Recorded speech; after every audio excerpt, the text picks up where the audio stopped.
একজনের বইয়ের পরে বাচ্চা আইছে, নিয়ত করছে আল্লাহ তুমি যদি আমাকে একটা পুত্র সন্তান দাও আমি পীর সাহেবকে একসঙ্গে ভাত খিলাবো। আল্লাহ একটা কন্যা সন্তান দিছে, আর ভাত কিরান লাগে। পরের বারে আবার একটা বইয়ের পেটে বাচ্চা আইছে, নিয়ত করছে আল্লাহ তুমি যদি আমাকে একটা পুত্র সন্তান দাও আমি মসজিদের ইমামকে একসঙ্গে ভাত খিলাবো। আল্লাহ সেইবারও একটা কন্যা দিছে। পরের বার চান্স নিচ্ছে দিকে আর একবার চান্স নেই, যেরকম আমি 3 বার চান্স নিয়ে 3টাই বেটি হচ্ছে, বুঝলেন। পরের বার চান্স নিয়ে বইয়ের পেটে যখন বাচ্চা আইছে তখন রাগ করে বলতেছে আল্লাহ তুমি যদি আমাকে একটা পুত্র সন্তান দাও আমি শয়তানকে একসঙ্গে ভাত খিলাবো। মানে রাগ করে ফেলে দিছে। আল্লাহ সেইবারই একটা পুত্র দিছে। সন্তানের মা এখন সন্তানকে কোলে নিয়ে বলে দিয়ে আল্লাহ বোঝে মন কায়রা নিতে কতক্ষণ, দিয়ে আল্লাহ বোঝে মন কায়রা নিতে কতক্ষণ। তুমি যে নিয়ত করলে পুত্র হলে শয়তানকে একসঙ্গে ভাত খিলাবা, তো শয়তানের দাওয়াত দাও না কেন? স্বামী বলে পীর পাওয়া যায়, ইমাম পাওয়া যায়, শয়তান আমি কোথায় পাই? এখন বউ বলতে শয়তানকে যদি দাওয়াত না দাও তোমার ভাত খাওয়া বন্ধ। তুমি জানো মান্যত পুরো না করলে সন্তান আমার বাঁচবে না। ওই মনের দুঃখে রাস্তা ঘুরতেছে। একজন বলে কে রে ভাই মন ভার কেন? মন ভার কেন? বেটা হওয়ার কারণে। কারে পাগলা, বেটা হলে মানুষ খুশি হয়, তোর মন ভার কেন? বলে নিয়ত করছি ভাই শয়তানকে একসঙ্গে ভাত খেলাবো। এখন শয়তান আমি কোথায় পাই? বউ বাড়ির ভাত বন্ধ করে দিছে, শয়তানকে দাওয়াত না দিলে আমাকে ভাত খেলাম। ইতিমধ্যে বাবা চোখ বন্ধ করে এক মুড়ি খপ করে পড়ে গেছে। বলতেছে বাবা আপনি চোখ বন্ধ করে থাকতে থাকতে এরকম হঠাৎ ঝাঁকি মারার কারণ? বলে আমি চোখ বন্ধ করে দেখতেছি কাবার উঠে একটা মুরগি ঘুরতেছে, এটি থেকে ঝাঁকি দিয়ে মুরগি খেতে দিলাম যদি পায়খানা করে। মুরিদরা কয় হাই রে বাবা কোথায় কাবা আর কোথায় বাবা? যে বাবা চোখ বন্ধ করলে কাবা ঘরের মুরগি দেখবার পায় সেই বাবার কাছে যা, শয়তান কোন জায়গাতে আছে বাবাই কবার হবে। মুরিদের কথা মতোই বাবার দরবারে গেছে। বাবা বলতেছে কে রে তোকে নতুন দেখতেছি, তোর নিয়ত কি? তোকে তো কোনোদিন দেখি না। বলে বড় আশা নিয়ে আইছে বাবা, শয়তান কোন জায়গাতে আছে একটু খবর দেন তো। বাবা কয় শয়তানের খবর কেন? বলে আমার একটা ছেলে হয়েছে, আমি নিয়ত করছি শয়তানকে একসঙ্গে ভাত খেলাবো, কিন্তু শয়তানকে খুঁজে পাচ্ছি না। কেন তুই নিয়ত করে পারিস না পীর সাহেব একসঙ্গে ভাত খেলাবো? বলে হ্যাঁ বাবাকে খাওয়াবার চাইছিলাম কন্যা হচ্ছে, ইমামকে খাওয়াবার চাইছিলাম কন্যা হচ্ছে, যেই শয়তানকে খাওয়াবার চাইছি পুত্র হচ্ছে। বাবার হাতে এক লাঠি ছিল, মারছে বাড়ি। ওই বাড়ি খায় আসতেছে, আস্তে আস্তে রাস্তার মধ্যে ইমামের সাথে দেখা। ইমাম বলতেছে ভাই কোথায় গেছিলেন? বলে বাবার দরবারে। কেন? বলে শয়তানের খোঁজে। খোঁজ তো দিবার পারলো না, লাঠিতে মারলো বাড়ি। ইমাম বলতেছে শয়তানকে খুঁজবার অত দূর যাওয়া লাগবে কেন? ওই আটুসি যাওয়া লাগবে, শয়তানও খুঁজবে? অত দূর যাওয়ার দরকার নাই। শয়তানকে যদি পাবার চান লাগাতার 3 জুম্মা মসজিদের শেষ কাতারে নামাজ পড়বেন। আপনি খালি খেয়াল করে দেখবেন সবার শেষে আসে কে, সবার আগে যায় কে? সবার শেষে আসবে, সবার আগে যাবে। একই লোক যদি লাগাতার 3 জুম্মা এই আমল করে তাহলে বুঝবেন উই শয়তান। সবার শেষে আসে সবার আগে যায়। একই লোক যদি লাগাতার কয় জুম্মা 3 জুম্মা যদি আমল করে তাহলে বুঝবেন ওই শয়তান। ওরে একসঙ্গে ভাত খাওয়াই দিলে আপনার মান্যত পুরা হবে। কারণ আল্লাহ কোরআনে বলেছেন মিনাল জিন্নাতি ওয়ান নাস, শয়তান খালি জিনের মধ্যে না, শয়তান মানুষের মধ্যেও আছে। এখন মসজিদের শেষ কাতারে নামাজ শেষ করে বসে আছে, সবার শেষে আসে কে? প্রথম জুম্মায় দেখে সবার শেষে আইছে ওর চাচা। সবার শেষে কি আইছে? ওর চাচা। মনে মনে বলতেছে কাজ কামের ভিড়ে চাচা না হয় সবার শেষে আইলো, চাচা যেন আগে বার না হয়। দেখে সবার আগে ওর চাচাই বার হয়ে গেল। দ্বিতীয় জুম্মায় দেখে সবার শেষে ওর চাচা, সবার আগে ওর চাচা। এখন তৃতীয় জুম্মা আল্লাহ বলতেছে আল্লাহ আজকে ফাইনাল জুম্মা, আল্লাহ আজকে যেন চাচা সবার শেষে না আগে। যতই দোয়া করুক শয়তানের জন্য দোয়া করবি।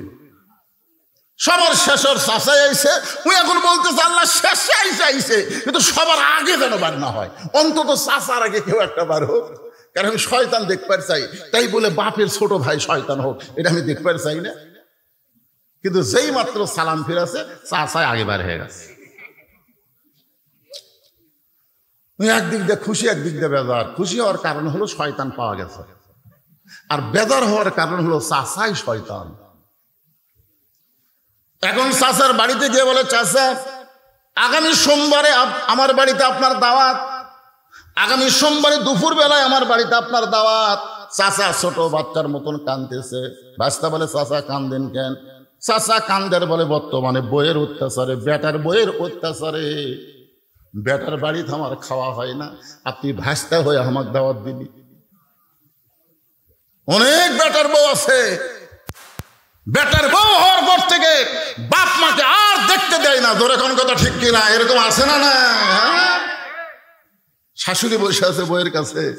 এখন জামাই বলতেছে, আম্মা আমি ঘোড়া ডাব যাচ্ছি, আম্মা আপনি ডাব খাবেন না গ্লুকোজ খাবেন? ডাব খাবেন না গ্লুকোজ খাবেন? বউ বলতেছে, আমার মাও দুটাই খায়, দুটাই খায়, ডাবও খাই গ্লুকোজও খায়। তখন বলতেছে, আমি আম্মার জন্য ডাবও আনবো গ্লুকোজ আনবো। এই কথা বলে ওই ব্যাগলা বের হচ্ছে, দেখে দরজা তোর মা খাড়া হয়ে আছে। মায়ের দিকে তাকায় না, মাথা নিচু করে যাচ্ছে। মা বলতেছে, বাবা গত সপ্তাহে 10 টাকার পান আনছিলি, পান ফুরে গেছে, আজকে যখন ঘোড়া ধাপ বাজারে যাচ্ছিস আমার জন্য 1 বিঘা পান আনিস। বলে, এই জন্যই তো তাকাই না, খালি খাই খাই, খালি খাই খাই। 10 টাকার পান দিয়ে 1 মাস চলান যায় না? নিজের মাকে বলতেছে খাই খাই, আর শাউরের জন্য ডাব আর গ্লুকোজ আনবার চাই। এরকম পাটা মার্কা বেটা আছে না নাই? জোরে করে আছে না নাই? এখন চাচা কান্দার বলে, বর্তমানে বেটার বইয়ের অত্যাচারে বেটার বাড়িতে আমার খাওয়া হয় না, আর তুই ভাস্তা হয়ে চাচাক দাওয়াত দিলি। ভাস্তা মনে মনে কয়, কি দেখে যে দাওয়াত দিছি আগে বলবো না, আগে কাম হয়ে যাক তারপরে বলবো। ধরে কোন ঠিক কি না?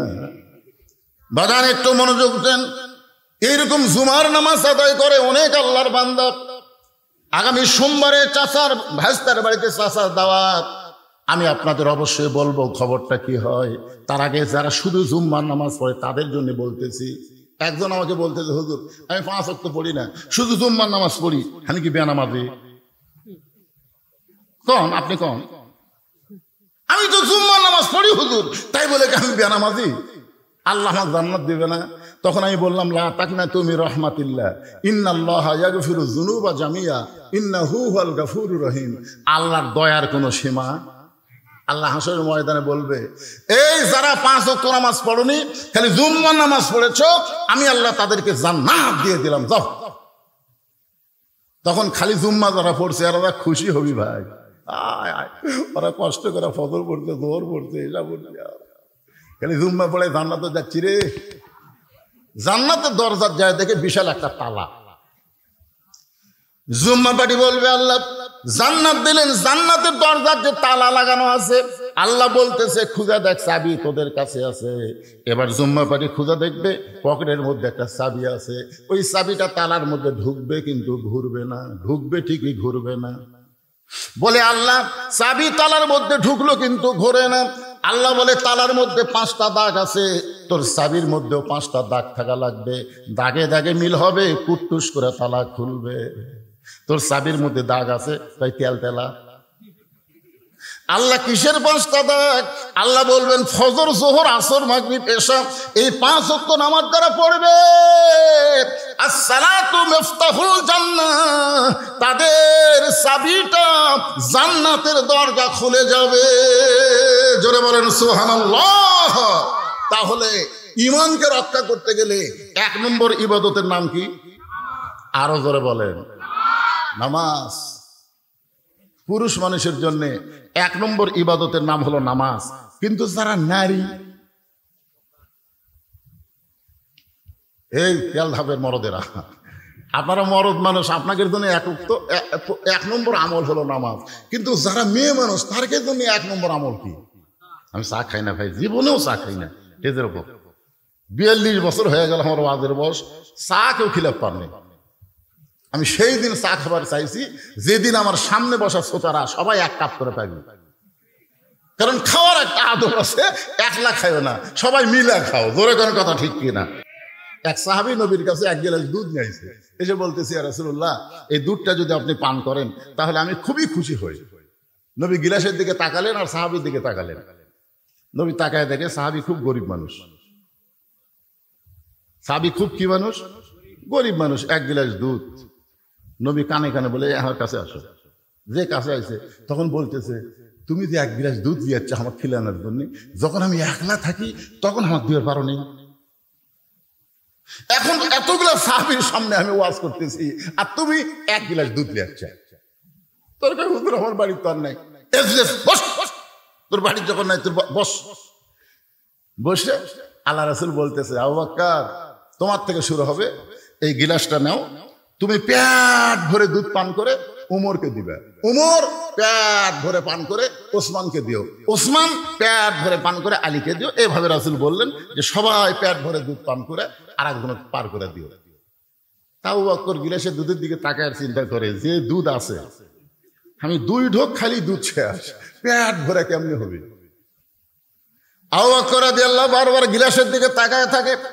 রাসূল ডাক দিয়ে বলে, আলী, আবু বকর, যে 2 চোখ তোমার গিলাসের দুধ কম দেখতেছে, এই 2 চোখ তুমি বন্ধ করে দাও। সঙ্গে সঙ্গে আবু বকর 2 চোখ বন্ধ করে দেখে তার হাতে দুধের গিলাস নাই, ওই গিলাসটা যেন আল্লাহ দুধের ভাণ্ড বানায়া দিছে। পেট ভরে দুধ পান করে উমরকে দেয়। উমর ফারুক আবু বকরের মুখের দিকে তাকায় আর গিলাসের দিকে তাকায়। আবু বকর বলে, উমর কি দেখতেছে? বলে, আপনি যে ঢক ঢক করে খাইলেন, কি খেলেন? আপনি যে খাইলেন, খাওয়ার যে ঢক ঢক করে একটা শব্দ শুনলাম, তো দুধ তো যা খাই আছে। আবু বকর বললেন, উমর চোখ বন্ধ কর, বন্ধ কর। উমর ফারুক চোখ বন্ধ করে দেখে তার হাতে দুধের গিলাস নাই, আল্লাহ তাআলা দুধের বালতি বানায় দিছে। জোরে করে সুবহানাল্লাহ। সবাই চোখ বন্ধ করে দুধ পান করে পেট ভরে গেল। নবীর কাছে দুধের গিলাস দিল, নবী দুধ পান করে সাহাবীকে বলল, ধরো গিলাস ধরো। সাহাবী তাকায় দেখে যা দুধ তাই আছে। বলল, ইয়া রাসূলুল্লাহ, যা দুধ দিলাম তাই আছে। রাসূল বললেন, তোমার দুধ তুমি দিয়েছো, কিন্তু তুমি দাওয়াতকারী, আর যিনি খাওয়াইছেন তিনি হলেন আল্লাহ। খাওয়ানোর মালিক কে? তুমি দাওয়াতকারী। আল্লাহ তাআলা তোমার দুধের উপরে বরকত দিয়া, আমা মিন দাব্বাতিন ফিল আরদি ইল্লা আলাল্লাহি রিজকুহা। জোরে বলেন আল্লাহু আকবার। একটু খেয়াল করেন, পুরুষ মানুষের জন্য 1 নম্বর হলো নামাজ, আর নারীদের জন্য 1 নম্বর হলো পর্দা। আল্লাহ রাসূল বললেন, ফাতেমা, তোমার সঙ্গে আমার গুরুত্বপূর্ণ কিছু কথা আছে। ফাতেমা বললেন, বাবা কি গুরুত্বপূর্ণ কথা? রাসূল বললেন, ফাতেমা, কখনো কি তোমার মনে হয় যে তোমার বাবা বিশ্ব নবী বলে আল্লাহ তোমাকে জান্নাত দিবে? এই কথা কি কখনো মনে হয়? ফাতেমা বলতেছে, বাবা সব সময় আমার মনে হয় আমার বাবা বিশ্ব নবী, এই ওসিলায় আল্লাহ আমাকে জান্নাত দেবে। রাসূল বললেন, ফাতেমা, বিশ্ব নবীর মেয়ে হওয়ার কারণে আল্লাহ তোমাকে জান্নাত দেবে না। জান্নাতে যদি যাওয়ার চাও, জান্নাতের আমল করে তোমাকে জান্নাতে যেতে হবে। ফাতেমা বললেন, বাবা মেয়েদের জন্য জান্নাতের আমল কি? রাসূল বললেন, মাত্র 4টা আমল করা লাগবে। আমার মায়েরা যারা পর্দার অন্তরালে আর বাবারা যারা সামনে আছেন, একটু গুরুত্ব দিয়ে শোনেন। 1 নম্বর নামাজ, 2 নম্বর রোজা, 3 নম্বর স্বামীর খেদমত করা। যখন স্বামী খেদমত চাবে তখন খেদমত করা লাগবে। আর 4 নম্বর হলো সতীত্বের হেফাজত, পর্দা করা। রাসূল বলেন, ফাতেমা 24 ঘন্টার মধ্যে 5 বার নামাজ পড়লে নামাজের হক আদায় হবে।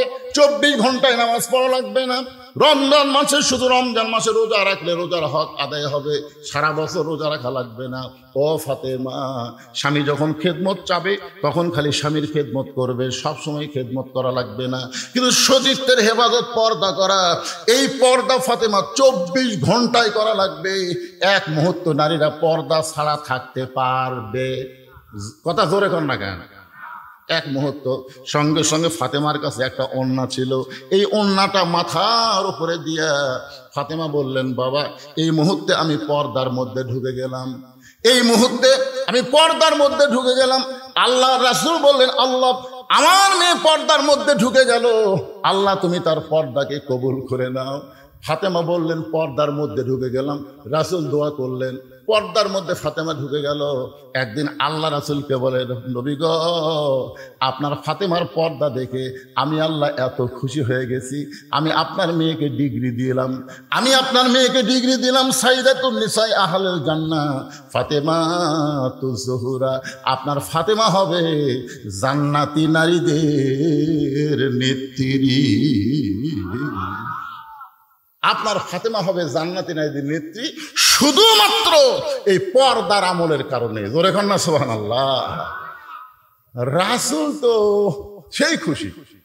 ফাতেমা ডাক দিয়ে বলেন, ফাতেমা, আল্লাহ তোর পর্দা কবুল করছে রে, তোকে জান্নাতের এদের নেত্রী বানাই দিছে।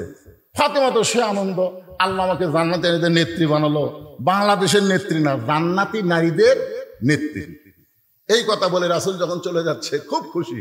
এমন সময় আল্লাহ ডাক দিয়ে বলে, হাবিব খবর আর একটা আছে। রাসূল বললেন, আল্লাহ কি খবর? বলে, আপনার ফাতেমা জান্নাতি নারীর নেত্রী হবে, কিন্তু আপনার ফাতেমার আগে একটা নারী জান্নাতে যাবে। যেই বলছে আপনার ফাতেমার আগে একটা নারী জান্নাতে যাবে, সঙ্গে সঙ্গে নবী বলেন, আল্লাহ আমার ফাতেমা পর্দার কারণে জান্নাতের একজন নেত্রী হলো, কিন্তু আমার ফাতেমার আগে যে মেয়েটা জান্নাতে যাবে ওই মেয়েটার আমল কি? আল্লাহ রাসূলকে আল্লাহ বললেন, ওই যে একটা বাড়ি দেখতেছেন? বলে হ্যাঁ। ওই বাড়ির সামনে একটা জঙ্গল দেখা যায়? বলে জি। ওই জঙ্গলের সামনে ছোট্ট একটা ঝুপড়ি ঘর, ওই ঘরটা হলো একটা কাঠুরিয়ার ঘর। ওই কাঠুরার বিবি জামিলাকে আমি আল্লাহ সবার আগে জান্নাত দিয়ে দিব। আমার মায়েরা যারা পর্দার অন্তরালে একটু চিন্তা করে দেখেন, জামিল এমন কি আমল করলো যে আমল করার কারণে সাইয়্যিদাতুন নিসায়ে ফাতেমাতে জান্নাতের নারীদের নেত্রী ফাতেমার আগে জামিলাকে জান্নাত দিবে। এটা মেয়ে মানুষের জন্য শোনার দরকার আছে না নাই? আমাদের মেয়েগুলো যদি ভালো হয় আমাদের দুনিয়ায় জান্নাত হবে, দুনিয়ায় জান্নাত। একদিন হোসেন রাদিয়াল্লাহু নবীর কাছে গিয়ে বলে, নানু ভাই আমি একটু আপনার কাছে যাবার চাই, আমি একটু আপনার কাছে যাবার চাই। আল্লাহ রাসূল বলেন, হোসেন এখন দরজা খোলা যাবে না, এখন আমি জান্নাতে আরাম করতেছি, জান্নাতে আরাম করতেছি। হোসেন বলে, আমার নানা ভাঙ্গা ঘরের মধ্যে কথা কয় আর নানা জান্নাতে আরাম করে, এটা কেমন জান্নাত রে? জান্নাত গিয়ে উকি বেড়া দেখে বিশ্ব নবী তার বিবির উরাতের উপরে মাথা দিয়ে শুয়ে আছে। হোসেন রাগ করে বললেন, না না, আমার নানির উরাতের উপরে মাথা দিয়ে শুয়ে থাকলে জান্নাতে থাকা যায়? নবী বললেন, তুই ছোট্ট মানুষ, তুই বুঝবি না। তোর নানির মতন বউ যদি কেউ ঘরে পায়, ওই ঘরটা দুনিয়াতেই আল্লাহ জান্নাত বানায় দেয়। সুবহানাল্লাহ জোরে বলেন। আজকে যে বউগুলো আমরা পাচ্ছি, এই বউগুলোর কারণে যে সন্তানগুলো দুনিয়াতে আসতেছে, এই সন্তানগুলো অধিকাংশ খারাপ হচ্ছে। ছোটবেলায় আমরা কি গজল গাইলাম, কি বলবো প্রসবের কথা, মা বিনে সেই ব্যথা কেউ তো বুঝিবে না। মাজন থেকে সন্তানের দায়, ওয়াকালে মা মারা যায়, কেন সে মায়ের ভক্তি করো না। এই টেজের উপরে আমরা যে কয়টা আছি সবাই কেউ সিজার করা না। আমরা কি সিজার করা? কথা কর না কেন? আজ থেকে 15 বছর আগে সিজার আছিল, এই যে হঠাৎ সিজার শুরু হলো। আমাকে হুজুর, আমার ছেলে খালি কান্দে, হুজুর একটু দোয়া দোয়া পড়ে ফু দেন তো। কোরআনের সবচাইতে দামি আয়াত হলো আয়াতুল কুরসি।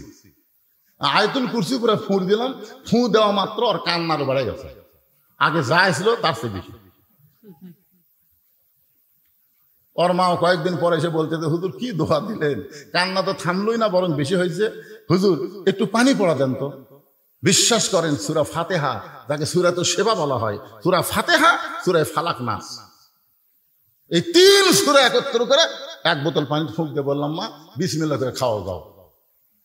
কিছুদিন পরে এসে বলতে, হুজুর বর্তমান দোয়া দরুদের আর কোনো দামই নেই। আমারই মন খারাপ হয়ে গেল যে আল্লাহ সময়ের ওয়াল আসর, সময়ের শপথ করে বলতেছে, আর এই কই বর্তমান সময়ের কোনো দাম নেই, দোয়া দরুদের দাম নেই। কিছুদিন পরে আবার দেখা, কেমন কান্দিছে, এরকম যদি কান্দে তোমাকে ঘুম পাড়াই তো কষ্ট। না হুজুর আর কান্দে না। আমি বললাম, কোন দোয়াই ভালো আছে? দোয়া লাগেনি হুজুর, ওর বাপ একটা মোবাইল কিনেছে, যখন কান্দে তখনই চালু করে দেয়। আমার বাচ্চা মোবাইল ছাড়া ভাতই খায় না হুজুর। আমি তখন বললাম, মা তুমি সত্যি করে বলো তো, তোমার এই ছেলেটা কি নর্মালে হয়েছে না সিজার করা? তখন বলতে, হুজুর সিজার করে। সেই জন্যই তো সিজার করা বাচ্চাকে দোয়া দরুদ দেওয়ার কাম হবে না, কাম হবে না। অধিকাংশ সিজারকারী ডাক্তার হলো বড়দ মানুষ। একটা মেয়ে মানুষের পেট কাটতেছে, লাইড়ে আছে, কথা কর না কেন, কথা কর না কেন? প্রত্যেকটা ডাক্তার আলট্রাসাউন্ড করে দেখে নর্মালে বাচ্চা হবে, নর্মালে বাচ্চা হবে। বাংলাদেশে 3টা জিনিস খেয়াল করবেন। 1 নম্বর হলো ডাক্তারের বইয়ের সিজার লাগে না, ডাক্তারের বইয়ের কি লাগে না। 2 নম্বর হলো মৌলানার বাড়ির মিলাদ লাগে না। 3 নম্বর হলো পীরের বউ কোনোদিন মুরিদ হয় না। খুব খেয়াল করবেন। পীরের বউ কোনোদিন মুরিদ হবে না, কারণ জানে আমার পীর সাহেব মাঝে মধ্যে মুরিদের বইয়ের দিকে চোখ মারে, এই লুচ্চার হাতে কে মুরিদ হবে না। আর ডাক্তার জানে সিজার করলে মায়েরও ক্ষতি বাপেরও ক্ষতি, মায়েরও ক্ষতি বাচ্চারও ক্ষতি, এই জন্য ডাক্তার সিজার করায় না। আর মৌলানা ভাই মিলে কি পরের বাড়ি পড়াই, কিন্তু নিজের বাড়ি মিলাদ পড়ে না। একটু মনোযোগ দিয়ে শুনবেন সূরা আসরের 2 নম্বর বিষয় ওয়া আমিলুস সালিহাত। আপনাদের সামনে আলোচনা করতেছি কোন আমলের কারণে জামিলা ফাতেমার আগে জান্নাতে যাবে। এই কথা যখন ফাতেমার কানে আসলো, ফাতেমা বলে বাবা জামিলা এমন কি আমল করলো যে আমল করার কারণে আমার আগে আল্লাহ তাকে জান্নাত দিবে। রাসূল বলে ফাতেমা জানবার যদি চাও তাহলে তোমাকে তদন্ত করে জানতে হবে, শুধুমাত্র কোন আমলের কারণে জামিলা ফাতেমার আগে জান্নাতে যাবে এইটা জানার জন্য ফাতেমা তদন্তে বের হলেন। আসরের নামাজের পরে চুপি চুপি ফাতেমা জামিলার ঘরের দরজা গিয়ে বললেন, জামিলা আমি নবীর মেয়ে ফাতেমা, আমি তোমার সঙ্গে একটু দেখা করবার চাই, তুমি একটু দরজা খুলে দাও, আমি তোমার ঘরের ভিতরে ঢুকবো। জামিলা দরজায় কান্না শুরু করে দিলেন। ফাতেমা বলে জামিলা কান্দো কেন? বলে কান্দার কারণ হলো আমার সারা জীবনের সাধনা নবীর মেয়ে ফাতেমাকে আমি এক নজর দেখতে চাই। ফাতেমা বলতেছে দরজা খুললেই দেখা হবে, তাহলে কান্দার কি দরকার? জামিলা বলতেছে দরজা কেমনি খুলবো, আমার স্বামী বাড়িতে নাই, আর স্বামী কাঠ বিক্রি করতে গেছে বাজারে, স্বামীর হুকুম ছাড়া ফাতেমার জন্য দরজা খুলতে আমি জামিলা বড় ভয় পাই। যেই মাত্র কইছে স্বামীর হুকুম ছাড়া ফাতেমার জন্য দরজা খুলতে আমি জামিলা বড় ভয় পাই, ফাতেমা 2 ধাপ পিছনে আসছে, 2 ধাপ পিছনে আসছে। সর্বনাশ, একটা মেয়ে মানুষের জন্য আর একটা মেয়ে দরজা খুলবে, তাও আবার স্বামীর হুকুম লাগবে। এই মায়েরা মনোযোগ দিয়ে শোনেন, একটা ফকুনি ভিক্ষা করে বেড়াচ্ছে, মা সারটা ভিক্ষা দে, কোনোদিন কয় না বাবা সারটা ভিক্ষা দে, কোনোদিন মা সারটা ভিক্ষা দে। মা দরজা খুলে দিছে, ওই ঘরের মধ্যে যায়, বাড়ির মধ্যে যায়, দেখে মোটর সাইকেল কোন জায়গা তুলছে, কি কোন জায়গা তুলছে, এই শালা ফকুনি সব দেখছে, দেখে এসে চোরক তছে, মোটর সাইকেল ওই ধারত থাকে, ওই ধারত থাকে, পাওয়ার টিলা সব তছে। পর 2 দিন পর চুরি হয়ে গেছে। এখনকার অধিকাংশ চোরের সাথে ফকুনির লাইন আছে। কথা কন না কেন, কথা কন না কেন ভাই রে? নবীর শিক্ষা করো না ভিক্ষা, মেহনত করো সবে। সামান্য কিছু হলে কতকগুলো ফকুনি, স্বামী কয় তালাক দে মরক, তালাক দে, ভিক্ষা করে খামো, ধরে কর কথা ভিক্ষা না, তালাক দে ভিক্ষা করে খাবে। শুধুমাত্র অসহায় ছাড়া, অন্ধ ছাড়া, বৃদ্ধ ছাড়া, তাদেরকে ছাড়া অন্য কাউকে ভিক্ষা দেওয়া যাবে? কথা বলেন না কেন, ভিক্ষা দেওয়া যাবে? যাবে না। পাইকারে হারে সবাইকে ভিক্ষা দেওয়া যাবে না ভাইজান। একটু মনোযোগ দিয়ে কথাগুলো শুনতে হবে। আমি ও আমিলুস সালিহাত, তারপর আসতেছে ওয়াতাওয়াসাউ বিল হক ওয়াতাওয়াসাউ বিস সবর। আপনারা কি বিরক্ত হচ্ছেন?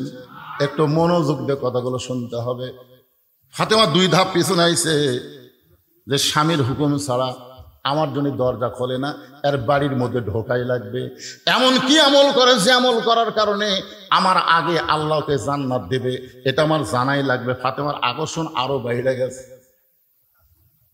জামিলা বলতেছে ওগো নবীর মেয়ে ফাতেমা, আজকের মতো আপনি বাড়িতে যান, আগামীকাল যদি এই সময় আসেন, আসা মাত্রই দরজা খুলে দিব, কারণ রাত্রেবেলা স্বামীর কাছ থেকে আমি হুকুম নিব, স্বামীর কাছ থেকে হুকুম নিব, আগামীকাল আসা মাত্রই দরজা খুলে দিব। পরের দিন ফাতেমা চুপি চুপি জামিলার বাড়ির দিকে যখন রওনা দেয়, ছোট্ট একটা বাচ্চা সামনে দাঁড়ায় বলে মা গতকাল বিকেলবেলা আপনাকে অনেক খুঁজেছি মা, কিন্তু আপনাকে খুঁজে পাই নাই, আজকেও চোরের মতন কোথায় যান, আমিও আপনার সঙ্গে যাবার চাই। ফাতেমা দেখলেন বাচ্চাটা হলো হোসাইন। হাসান হলে বুঝান যাইতো, কিন্তু হোসাইন বড় জেদি, বুঝালেও কাজ হবে না। ওই হোসাইনকে সঙ্গে করে জামিলার বাড়ির দরজায় যেই মাত্র গেছে, হোসাইন দরজার সামনে গিয়ে বলতেছে মা এই ভাঙ্গা দরজায় তুমি গতকাল আইছিলা, আজকেও কেন আসলে? এই বাড়িতে এমন কি আছে মা, যেই বাড়িতে আমার মাকে বারবার আসতে হয়, এই বাড়িতে এমন কি আছে? এমন সময় ফাতেমা দরজায় গিয়ে বললেন জামিলা তুমি কি দরজা খুলবা না? জামিলা বলতেছে 1 ঘন্টা হলে আমি দাঁড়িয়ে আছি, আপনি আসা মাত্রই দরজা খুলে দিব। ফাতেমা বলতেছে তাহলে দরজা খুলে দাও। এবার জামিলা বলতেছে কে যেন আপনাকে মা মা বলে চিৎকার করে ডাকলো, ওই বাচ্চাকে নিয়ে যদি আপনি ঢুকতে চান তাহলে আজকের মতো আপনি ফেরত যান, কারণ আমার স্বামী শুধুমাত্র আপনার জন্য দরজা খোলার হুকুম দিয়েছে, আপনি বাচ্চাকে সঙ্গে করে আনবেন, এই হুকুম তো আমার স্বামী দেয় নাই। সঙ্গে সঙ্গে হোসেন রাগ করে বলে মা, যেই মেয়েটা আমি থাকার কারণে তোমার জন্য দরজা খোলে না, এই মেয়েটা কোনোদিন ভালো মেয়ে হতে পারে না, অত্যন্ত খারাপ মেয়ে। সঙ্গে সঙ্গে ফাতেমা হোসেনকে বুকের মধ্যে নিয়ে কপাল একটা চুমু দিয়ে বলে বাবা, তুমি যে মেয়েটাকে খারাপ বলতেছ তোমার নানা বলেছে ওই মেয়েটা তোমার মায়ের আগে জান্নাতে যাবে। তুমি যে মেয়েটাকে খারাপ বলতেছো তোমার নানা বলেছে ওই মেয়েটা তোমার মায়ের আগে জান্নাতে যাবে। সঙ্গে সঙ্গে হোসাইন মায়ের হাত ধরে বলতেছে মা তাহলে আসল জায়গায় চলো, এই নকল জায়গায় ঘুরে কোনো লাভ হবে না। ফাতেমা বলতেছে আসল জায়গা কোনটা?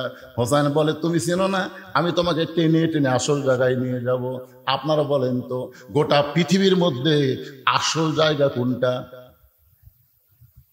জায়গা কোনটা সেটা আপনারা বোঝেন নাই, কিন্তু বহু বছর আগে আব্দুল আলিম গানের মধ্যে বলে দিয়েছে মনে হে বড় আশা ছিল আমি যাব মদিনায়। সবাই বলেন মনে বড় আশা ছিল আমি যাব মদিনায়। আচ্ছা এই গান গাইলে গুনাহ হবে?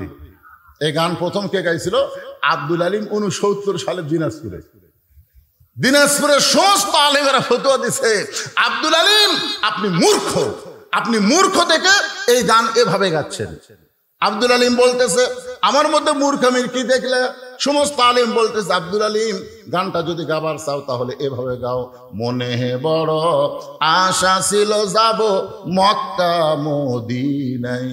তুমি মক্কারে বাদ দিয়ে শুধু মদিনায় যাওয়ার চাও, যেই মক্কায় 1 রাকাত নামাজ পড়লে 1 লক্ষ রাকাত নামাজের সওয়াব করে গান সুবহানাল্লাহ, সেই মক্কা বাদ দিয়ে তুমি মদিনায় যাওয়ার গান গাইতেছো। বরং তুমি বলো মনে বড় আশা ছিল যাব মক্কা মদিনায়। আব্দুল আলিম তখন কোরআন থেকে একটা শিল্পী হয়েও কোরআন বুঝে কোরআন থেকে তেলাওয়াত করলেন কুল ইন কুনতুম তুহিব্বুনাল্লাহ ফাত্তাবিউনি ইউহিব্বুকুমুল্লাহ ওয়া ইয়াগফির লাকুম যুনুবাকুম ওয়াল্লাহু গফুরুর রহিম। আব্দুল আলিম বলল রে আলিমেরা শোনো, ওই মদিনার মানুষটাকে যদি হাত করতে পারো, ওই মদিনার মানুষটার সুন্নত যদি আমল করো, ওই মদিনার মানুষটার আদর্শ যদি গ্রহণ করো, তাহলে শুধু মক্কা নয় মক্কার মালিক পর্যন্ত রাজি হয়ে যায়। শুধু মক্কা নয় মক্কার মালিক পর্যন্ত রাজি হয়ে যায়। তাহলে আসল জায়গা কোনটা, মক্কা না মদিনা? সবাইকে বলা লাগবে কোনটা, আরো জোরে। আচ্ছা আপনাকে যদি সরকার একটা টিকিট দেয়, বলতেছে 2টা টিকিট আছে, একটা মক্কা যাওয়ার টিকিট, যারা মক্কায় যাবি তারা মদিনায় যাওয়ার পারবি না, আর একটা টিকিট হলো যারা মদিনায় যাবি তারা মক্কা যাওয়া পারবি না। আপনারা কোন টিকিট কাটবেন? কেন কাটবেন? কারণ মক্কা কি আছে? কথা কয় না। আল্লাহর ঘর। যেই দিন মক্কা বিজয় হলো সাহাবারা বললেন ইয়া রাসূলুল্লাহ মক্কা যখন বিজয় হলো আজকে আমরা কাবা ঘর তাওয়াফ করব। আল্লাহ রাসূল বলেন আমারও মন চাচ্ছে চলো যাই। সমস্ত সাহাবী নিয়ে নবী মুআল্লিম হয়ে শিক্ষক হয়ে সবার আগে আগে নবী যাচ্ছে, সাহাবারা পিছনে পিছনে যাচ্ছে। রাসূল বললেন 7 পাকে 1 তাওয়াফ। কয় পাকে? কি হাজি সাহেব ঘুম ধরছে নাকি? 7 পাকে কয় তাওয়াফ? 1 তাওয়াফ। তো এখন 7 পাক না দিলে কিন্তু তাওয়াফ হবে না।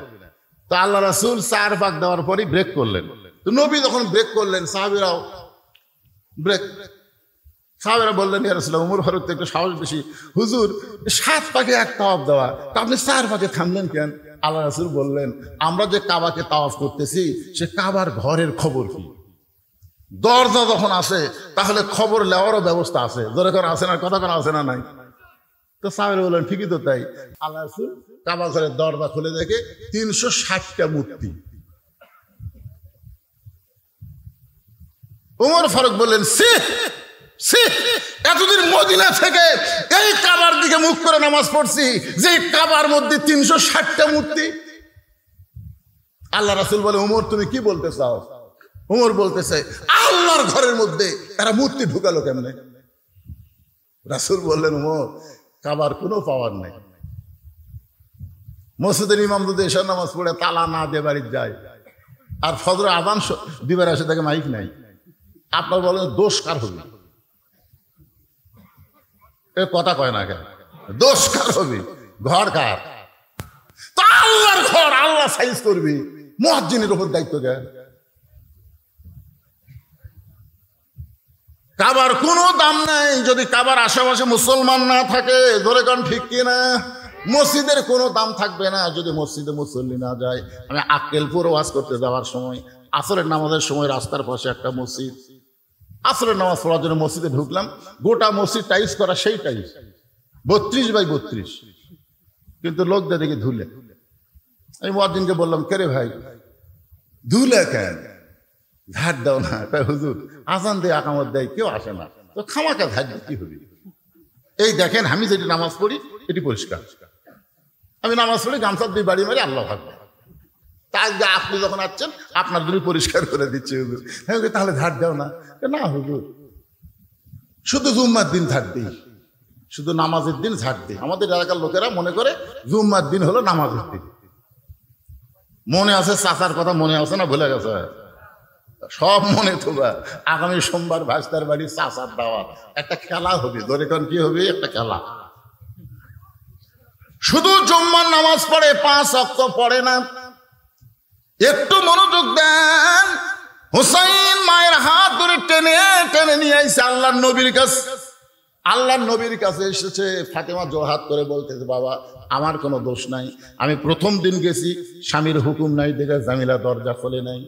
আমি দ্বিতীয় দিন গেছি, এই হোসেন সঙ্গে থাকার কারণে দরজা খোলে নাই। আমি আরো 10 দিন যাব, কোন আমলের কারণে আমার আগে আল্লাহ জামিলাকে জান্নাত দিবে, আমি জানবই জানবো, কিন্তু এই হোসাইন আমার সর্বনাশ করছে। হাত ধরে আপনার কাছে নিয়ে আইছে। সঙ্গে সঙ্গে হোসেন দৌড়ে গিয়ে নানার হাত ধরে বলে, নানা তোমার কাছে আমার প্রশ্ন হলো, তোমার মা বড় না আমার মা বড়? তুমি সত্যি করে বলো না, না তোমার মা বড় না আমার মা বড়? নবীর চোখে পানি আসে, কান্দার বলে, হোসাইন রে, আমার মা আমিনা জান্নাত পাবে কি পাবে না তার কোনো গ্যারান্টি নেই, আর তোর মা ফাতেমাকে আল্লাহ জান্নাতি নারীদের নেত্রী বানাইছে।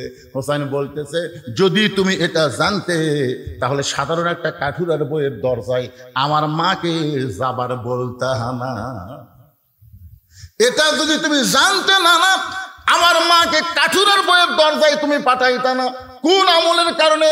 ওই কাঠুরার খারাপ বউ। নবী কি বলেছে? ফাতেমা তোর আগে জান্নাত যাবে। আর হোসেন বলতেছে, ওই খারাপ বউ কোন আমলের কারণে আমার মায়ের আগে জান্নাতে যাবে, এটা না বলা পর্যন্ত আমি তোমার হাত ছাড়তেছি না। এই বলে হাত ইংরেজ জোরে চাপা ধরছে, বুঝলেন? এমন জোরে ধরছে। নবী ডাক দেওয়ার, আলী রে। আলী দৌড়ে এসে বলে, লব্বাইক ইয়া রাসূলুল্লাহ। রাসূল বলে, আলী তোর বেটা হোসেন যে হারে আমার হাত চাপায় ধরছে। আলী বলতে, হোসেন নানার হাত ছেড়ে দাও, নানার হাত ছেড়ে দাও। তোমার নানা, তোমার নানা, তোমার নানা হলো বিশ্ব নবী, হাত ছেড়ে দাও। হোসেন বলতেছে, বাবা কি কি রকম করছে জানেন? আলী বলতেছে, কি করছে? বলে, আমার মাকে কাঠুরের বউয়ের দরকার পাঠিয়ে দিচ্ছে, আমার মায়ের আগে থেকে কাঠুরের বউ জান্নাতে যাবে। আলী বলতেছে, তাহলে জোরে হাত ধর। তো নবী বলতেছে, কেন জোরে হাত ধরবে কেন? জোরেই তো ধরা লাগবে। কে আগে জান্নাতে যাবে, কে পরে জান্নাতে যাবে, এটা আপনি পুরুষ মানুষকে বলেন যে 1 নম্বর আবু বকর জান্নাত, 2 নম্বর উমর জান্নাত, 3 নম্বর ওসমান জান্নাত, 4 নম্বর আলী জান্নাত। একটা মরদ মানুষ মন খারাপ করবি না। মরদ মানুষের নিয়ত হলো জান্নাত পালি হলো। জোরে কোন কথা ঠিক কিনা? কিন্তু আপনি মেয়ে মানুষকে গোল করে গেছেন কেন? কারণ মেয়ে মানুষের মনের মধ্যে হিংসা কম না বেশি? কথা কর না কেন? আমি খেলাম আমার বইয়ের হিংসা দেখার জন্য একদিন একটা বুদ্ধি করে বললাম, আমি যদি জান্নাতে যাই আল্লাহ আমাকে বেহেশতে হুর দিবি। আমার বউ বলতেছে, হুর কি গো? হুর হলো সুন্দরী। এই সুন্দরী চোখের কথা বলতেছে, হুরের চোখের সাইজ কেমন হবে, নাকের সাইজ কেমন হবে, এই দুটা বলতে বলতেই দেখি বালুস বগলের তলে নিয়ে ঘরের থেকে বাইরে হয়ে যাচ্ছে। আমি বললাম, কোথায় যাচ্ছে? বলে, হুর নিয়ে থাকো, আমার কি দরকার, তুমি হুর নিয়ে থাকো। আমি সেই দিনে বুঝলাম এরকে কলজা ভরা খালি হিংসা। জোরে কোন কথা ঠিক কিনা? এরা বেহেশতের হুরকেও সতীন মনে করে। খবরদার কোনোদিন বইয়ের কাছে হুরের গল্প করেন না, আপনি কিন্তু ভাত পাবেন না। আমি সেই দিন থেকে তওবা করছি, আল্লাহ যতদিন আর বেঁচে থাকবো আমি আর হুরের ওয়াজই করব না। কারণ হুরের ওয়াজ করলে মেয়ে মানুষের মন খারাপ করে। আমরা স্বামীকে এত এত যত্ন করি, এত ভালোবাসি, আর এই স্বামী হুর পেয়ে যদি আমাকে ভুলে যায়। আমি আজকে বলতেছি, মা যদি আপনি জান্নাতি নারী হন তাহলে আপনাকে হুরদের নেত্রী বানায় দিবে। জোরে করে সুবহানাল্লাহ। কারণ আল্লাহ কোরআনে বলেছেন, লাকাদ খালাকনাল ইনসানা ফি আহসানি তাকবীম, মানুষকে আমি সর্বোত্তম আকৃতি দিয়ে সৃষ্টি করেছি। হুর কিন্তু মানুষ না, আপনার বউ হলো মানুষ। জোরে কোন কথা ঠিক কিনা? জান্নাতের মধ্যে যখন আপনার বউ যাবে তখন হুরের চাইতেও কোটি কোটি গুণ সুন্দরী আল্লাহ বানায় দিবে। জোরে কোন সুবহানাল্লাহ। আচ্ছা, আপনারা মনে হয় বেজার হচ্ছেন, সুবহানাল্লাহটা পাওয়া যাবে না? লিল্লাহে তাকবীর। আল কোরআনের আলো, কোরআন হাদিস যেখানে, দুনিয়ার মুসলমান। এটা এই জন্য দিলাম যে এখন 11:30 বাজতেছে, আপনাকে এই তাকবীরের কারণে একটু ঘুম টুম ক্লান্তি দূর হবে। মানে তাকবীর এত একটা পাওয়ারফুল জিনিস, বুঝলেন? গুজরাটে যে মোদি, বর্তমান যে ভারতে মোদি নাই, উনি কিন্তু গুজরাট প্রদেশের একসময় মুখ্যমন্ত্রী ছিল। ওই সময় মুসলমান গুজরাটের হিন্দুরা একটা দাঙ্গা লাগছিল, আপনাদের মনে আছে কিনা? যারা শিক্ষিত লোক তারা জানবে। হাজার হাজার মুসলমানকে এই মোদি কষায় মারছিল। তখন মুসলমান আন্দোলন শুরু করে দিল, মেরেই যখন ফেলে দিচ্ছে তাহলে আর বাড়ির থেকে লাভ নাই। সব মুসলমানেরা জীবন দেওয়ার জন্য রাস্তাতে এসে তাকবীর দেওয়া শুরু করলো, লিল্লাহি তাকবীর, আল্লাহু আকবার। একটা হিন্দু মেয়ের 3 দিন হলে বাচ্চা হচ্ছে না, খালি গড়ায় আর কান্দে, বাচ্চা হয় না। তখন বাপ মাও চিন্তা করতেছে, এক সিজার না করলে বাচ্চা হবে না। সিজার করার জন্য অ্যাম্বুলেন্স করে হাসপাতাল নিয়ে যাচ্ছে। এরই মধ্যে মুসলমানের মিছিল। একজন মুসলমান যেই কইছে লিল্লাহি তাকবীর, সমস্ত মুসলমান আল্লাহু আকবার যখন কইছে, ওই যে অ্যাম্বুলেন্সের মধ্যে হিন্দু মেয়ে আছিল, ওই এরকম ঝাঁকি দিছে, ওই তাকবীরের সুরে এরকম ঝাঁকি দিছে, 4 লোক করে বাচ্চা বের হয়ে গেছে। বাপ মা কই, কেরি 3 দিন হলে ভগবান ভগবান করে কান্দি, বাচ্চা হয় না। আর মুসলমানের তাকবীরে বাচ্চা বের হলো, তাহলে তো আমাদের ভগবানের কোনো দাম নাই। অ্যাম্বুলেন্স ঘুরে বাড়ি ফিরে গেছে। 2 মাস পর সাংবাদিক সম্মেলন করে গোটা পরিবারের সমস্ত হিন্দু ভগবানকে কবর দিয়ে আল্লাহকে বিশ্বাস করেছে। জোরে বলুন সুবহানাল্লাহ। শুধুমাত্র এই তাকবীরের কারণে, খালি তাকবীর। আপনারা বলেন তাকবীরের দাম আছে না নাই? তাকবীর দিলে সবচাইতে খুশি হয় কে? আরো জোরে। আর সবচাইতে বেজার হয় কে? শয়তান। আপনি সুবহানাল্লাহ সুবহানাল্লাহ বলেন, শয়তান আপনার কাছে থাকবে। আলহামদুলিল্লাহ আলহামদুলিল্লাহ পড়েন, শয়তান কাছে থাকবে। কিন্তু যেই আল্লাহু আকবার বলবেন, যত জোরে বলবেন ওই তত জোরে দৌড় মারবে। আল্লাহ রাসূল বলেছেন, জোরে তাকবীর দিলে শয়তান এত জোরে দৌড় দিবি, আর পিছন দিকটা বাতাস বের হয়ে যাবে। জোরে কারণ কি বের হবে? বাতাস, বাতাস। আল্লাহ রাসূল বলেন, আলিফ নিষেধ করেছিলাম কিন্তু আজকে বলার হুকুম দিয়ে দিলাম। কোন আমলের কারণে? ওই কাঠুরেরও জামিলা ফাতেমার আগে জান্নাতে যাবে, এইটা আমি তোমাকে নিষেধ করেছিলাম, আজকে বলার হুকুম দিয়ে দিলাম। আলী বলতেছে, হুজুর আপনি কিন্তু নিষেধ করেছিলেন। রাসূল বলতেছে, আনা মাদিনাতুল ইলমে ওয়া আলিও বাবুহা, আমি হচ্ছে এলেমের শহর আর তুমি হচ্ছে তার দরওয়াজা। এবার হযরত আলী বলতেছে, ফাতেমা কোন আমলের কারণে জামিলা তোমার আগে জান্নাতে যাবে, তুমি কি শুনবার চাও? ফাতেমা বলতেছে, শুনবার চাই মানে আমাকে জানতেই হবে। আলী বলতেছেন, তাহলে ধৈর্য ধারণ করো। একজন মেয়ের প্রশংসা আর একজন মেয়ের কাছে করা বড় কঠিন। একজন মেয়ের প্রশংসা আর একজন মেয়ের কাছে করা, এরকে কি হলো রে? পুষ্কর এত রাত্রে তোরা কুড়ি যাবো কত? এই 11:30 সময় এরাতে 2-3 জন একসাথে যাচ্ছে, এতে নিয়ত কি? আরে ভাই খেয়াল করে দেখেন, আরে কার সন্তান? আপনি বাবা হিসেবে আফসোস করেন, রাত 11:30 সময় আপনার বাচ্চার কুড়ি যাবে। এরাই তো কিশোর গ্যাং হবে। জোরে কোন কথা ঠিক কিনা? এরাই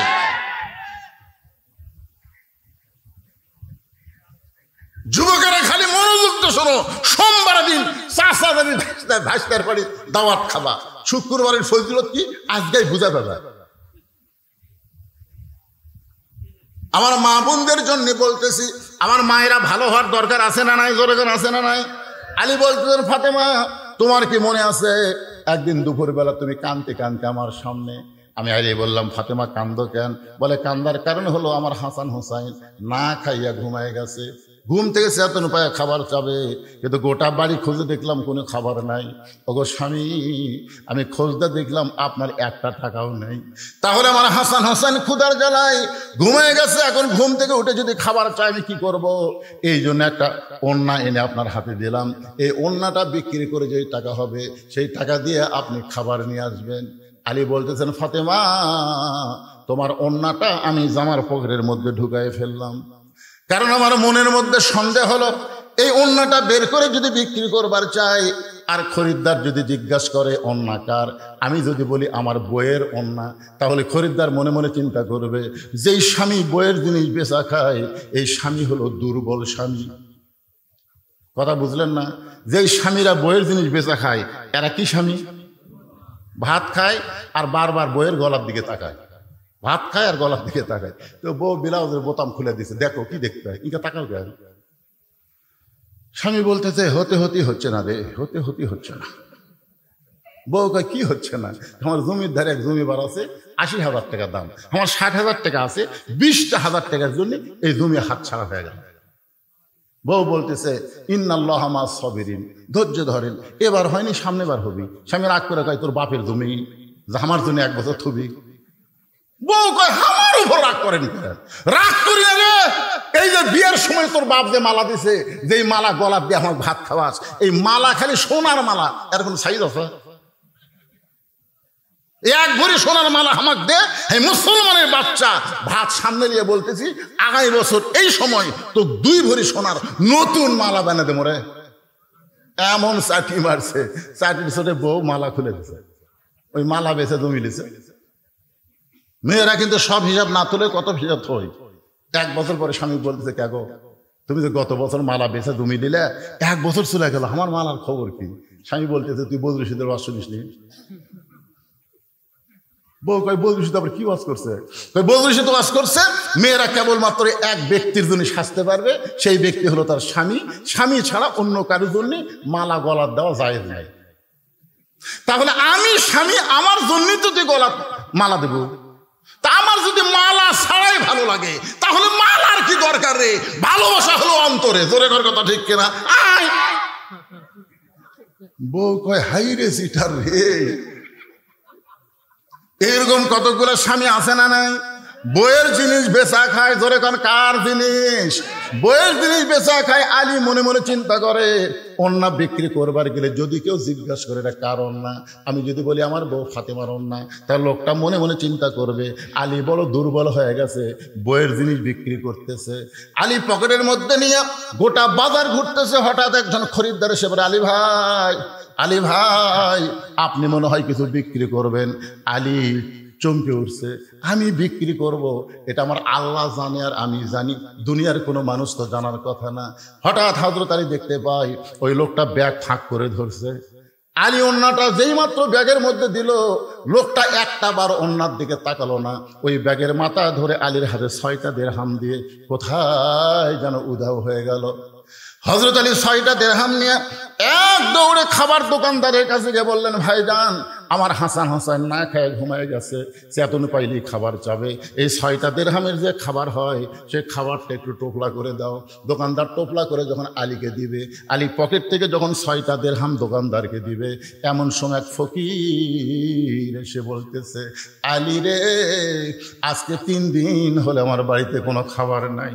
আলী, আজকে ৩ দিন হলে আমার বাড়িতে কোনো খাবার নাই। আলী মনে মনে চিন্তা করে, আল্লাহ কোরআনে বলেছেন, আম্মা সাইলা ফালা তানহার, সাইলকারীকে খালি খালি ফেরত দেওয়া যাবে না। আমি কি করব? আমার 1টা দিরহাম ফকিরকে দান করব আর 5টা দিরহাম নিয়ে হাসান হোসেনের জন্য খাবার নিয়ে যাব।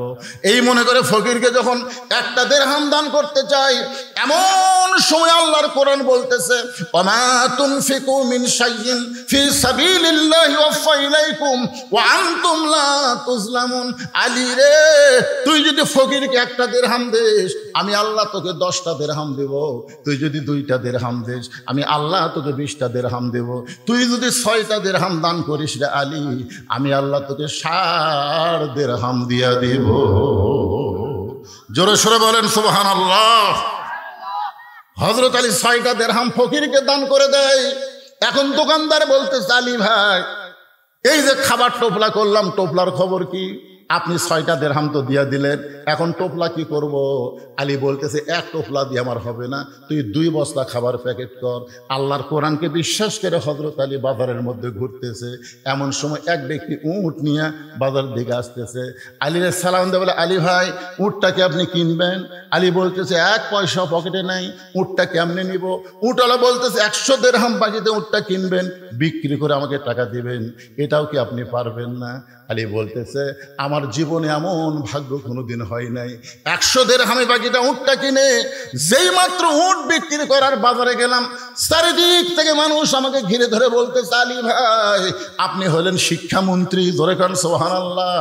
আল্লাহর নবী যখন মদিনার রাষ্ট্রপতি ছিলেন, ওই সময় আলীকে আল্লাহর নবী শিক্ষামন্ত্রীর দায়িত্ব দিয়েছিলেন।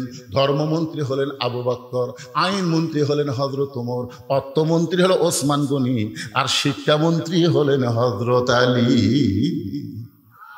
সুবহানাল্লাহ কোন, জোরে কোন ভাবে। আচ্ছা, বাংলাদেশে আলীর মতন শিক্ষামন্ত্রী যদি থাকতো, তাহলে ফরকানিয়া মাদ্রাসার জন্য ভিক্ষা করা লাগতো, চায়ে চিন্তা করা লাগতো, প্রাইমারির জন্য ভিক্ষা করা লাগতো, একদম বাকদম ঘরম সাথে ঢাক ঢোলক ঝাঁদর বাজে এই মিথ্যা শিক্ষার জন্য 1টা পয়সাও খরচ করা যাবে না। জালিকাল কিতাবুল লা রাইবা ফীহি হুদাল লিল মুত্তাকিন, যেখানে আল্লাহর কোরআনে শিক্ষা হয়, সেই শিক্ষার জন্য সরকারের বাজেট হবে। জোরে করে কথা ঠিক কিনা? কথা বলে। কিন্তু যে কয়টা শিক্ষামন্ত্রী আমরা পাচ্ছি, সব শালায় নাস্তিক। রাসূল বলেছেন, খায়রুকুম মান তাআল্লামাল কুরআন ওয়া আল্লামা। একেবারে ছেলেবেলেরা, তোরা যে রাস্তা ঘুরিস, তোর কি ঘোরনি ব্যারাম হসা? এই দেখেন দেখেন দেখেন, ছোটবেলা একটা গান শুনছিলাম, চাবি মাইরা দিছে সাইরা, চাবি মাইরা দিছে সাইরা, জনম ভরা ঘুরিতাছে। এমন শয়তানি লোক চাবি মারছে ভাই, ওরা খালি মেলা ঘুরতেছে, এই দাঁত দিয়ে যায়, বসে না।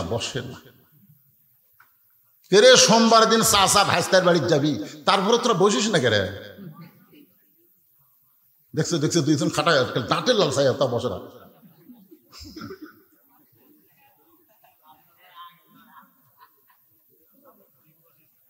আপনার কি রাগ করতেছেন ভাইজান?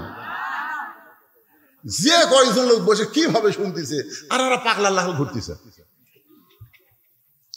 এই বুড়া মানুষদের ভালো হওয়ার কোনো দরকার নাই, কারণ বুড়া মানুষ বুড়া বয়সে তওবা করতেছে। আল্লাহ আল্লাহ, মানে যতদিন ঘুষের চাকরি আইছিল ততদিন তওবা করেনি, বুঝলেন? যেই চাকরি রিটার্ন হচ্ছে তখন তওবা করতেছে, আল্লাহ আমি আর জীবনে ঘুষ খাবো না, আল্লাহ আমি আর ঘুষ খাবো না। আপনার বলেন, তা আল্লাহর দোয়া কবুল করবে? কেন কবুল করবি না? তুই যতদিন ঘুষ খাচ্ছু ততদিন তুই তওবা করিসনি, এখন আর তোর চাকরি নাই। এই বুড়া গুলা, এই ভাঙ্গা চূড়া গুলা যতই কান্দুক, আল্লাহ কবুল করবি না। এই জুয়ান গুলার দরকার আছে। জোরে কথা, ঠিক কথা কর না কেন ভাই যান? এই জন্যই ছেলেদেরকে বলতেছি, ঘুরিস না, বস। তোর কে জন্য ভাস্তার বাড়ির চাষা যাবি, আর তোরা বসিস না। যে কয়টা মেলা মূলে তাদের সবাই চলে আসো।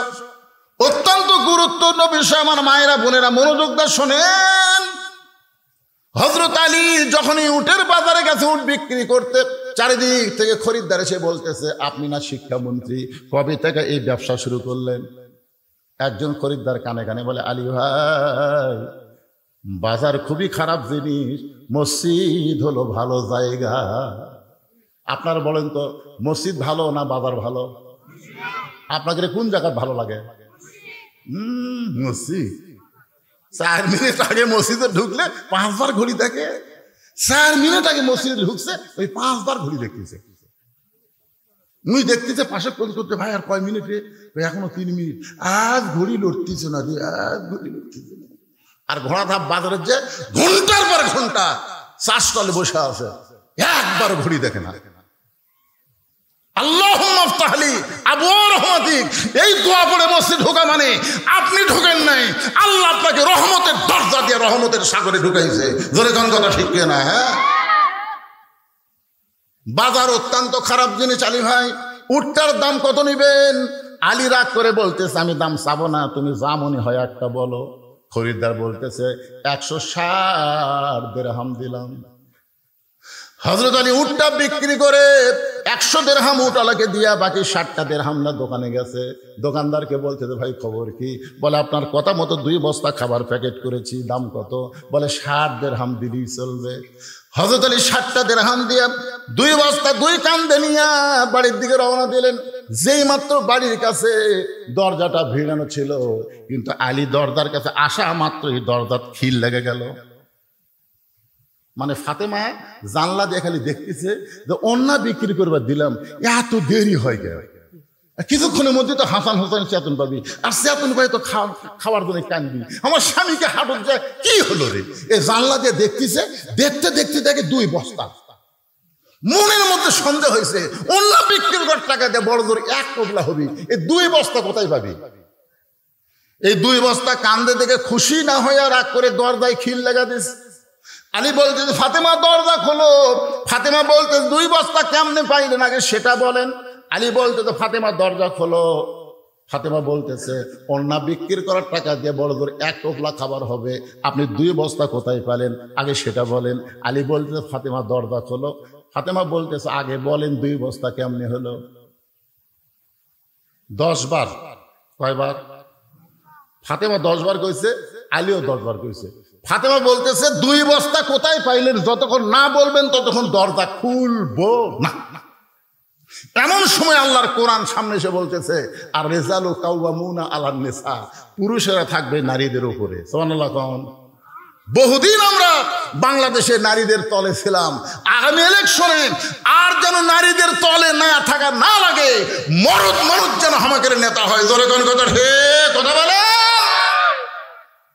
আল্লাহর কোরআনে বলেছে আর রিজালু কাওয়ামুনা আলান নিসা, পুরুষেরা উপরে থাকবে, নারীরা তলে থাকবে। ফাতেমা তুই দরজা খুলবো না, আর আমি তো আগেই কমো, আমি তো তলে থাকবো। রাগ করে 2 বস্তা কান্দে করে নবীর দরবারে গেছে। যেই মাত্র হযরত আলী নবীর দরবারে, এমন সময় নবী বসেছিলেন, নবী দাঁড়িয়ে গেলেন। নবী দৌড়ে এসে আলীকে সালাম দিলেন। সালাম দিয়ে আলীর কপালে একটা চুমা দিয়ে কাঁধ থেকে 2 বস্তা নবী নামায় নিলেন। নবী 2 বস্তা আলীর কাঁধ থেকে নামাই নিলেন, কিন্তু আলীর মুখে কোনো হাসি নাই। রাসূল বললেন আলী রে, আমি দৌড়ে এসে 2 বস্তা তোমার কাঁধ থেকে নামাই নিলাম, তোমার কপালে চুমা দিলাম, তোমার সালাম দিলাম, এরপরেও তোমার মুখটা ভার দেখতেছি, তোমার মুখে হাসি নাই কেন? আলী বলতে হুজুর আপনি অত্যন্ত ভালো মানুষ, কিন্তু আপনার মেয়ে ভালো না। আপনি অত্যন্ত ভালো, আসা মাত্র আপনি আমাকে সালাম দিয়া আমার কপালে চুমা দিয়ে আমার কাঁধ থেকে 2 বস্তা নেমে নিলেন, আর আমি ঘন্টার পর ঘন্টা দরজার ডাড়া ছিলাম, আপনার মেয়ে দরজা খোলে নাই। রাসূল বলে আলী রে, ফাতেমা যদি দরজা খুলতো তুমি কি আমার কাছে আসতা? আলী বলতেছে না হুজুর, ফাতেমা দরজা খুললে আমি আপনার কাছে আসতাম না। রাসূল বলে আলী, আমার মেয়ে ইচ্ছা করে দরজা খোলে নাই তোমাকে আমার কাছে পাঠায় দেওয়ার জন্যে। আলী চমকে গিয়ে বলতেছি ইয়া রাসূলুল্লাহ, এটা কেমন কথা আমি বুঝলাম না। রাসূল বলে আলী, তুমি কি বলতে পারো কোন খরিদ্দার তোমার কাছ থেকে অন্যায় কিনেছে? আলী, তুমি কি বলতে পারবে কোন ফকির তোমার কাছে ভিক্ষা চাইছে? আলী, তুমি কি বলতে পারবা কে তোমার কাছে উট বিক্রি করলো? ও আলী, তুমি কি বলতে পারবা কে তোমার কাছ থেকে উট কিনে নিয়ে গেল? আলী বলতেছে আমি জানি না। রাসূল বললেন এজলেস। এজলেস মানে কি? আমি নবী জানি, আল্লাহ আমাকে জানাইছে, আমি এখন তোমাকে জানাবো। আলী, তুমি কি জানতে চাও? আলী বলতে দূর জানতে চাই মানে আমারও মনের মধ্যে এরকম হচ্ছে, কে অন্যা কিনলো রে?